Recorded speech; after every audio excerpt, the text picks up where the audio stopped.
इमाम अली अलैहिस्सलाम की खिदमत में एक शख्स आके कहने लगा, या अली, अल्लाह हजरत मीकाइल के तवस्सुस से बारिश, रिज्क, शिफा, पानी, खुशहाली तकसीम करता है। या अली, मैं दुनिया का अमीर इंसान होना चाहता हूँ और चाहता हूँ कि हर बीमारी और परेशानी पे फतेह हासिल कर लूँ। मुझे कोई ऐसा अमल बताएं जिससे अल्लाह के फरिश्ते मेरे दोस्त बन जाएं और किसी भी बीमारी या परेशानी के दरवाजे मेरे घर की तरफ ना खुलें। बस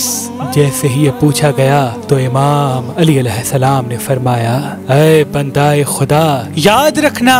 जब शाबान का चांद आसमान पे जाहिर होता है तो मीकाइल अलैहिस्सलाम फरिश्तों के साथ आसमानों के रास्ते खोल देते हैं, क्योंकि अल्लाह का हुक्म होता है कि ये शाबान का महीना मेरे महबूब का महीना है। ऐ मीकाइल, इस महीने के चांद को देख के जो इंसान 3 मरतबा सूरह फातिहा पढ़कर जो भी दुआ मांगे तो ऐ मीकाइल वो दुआ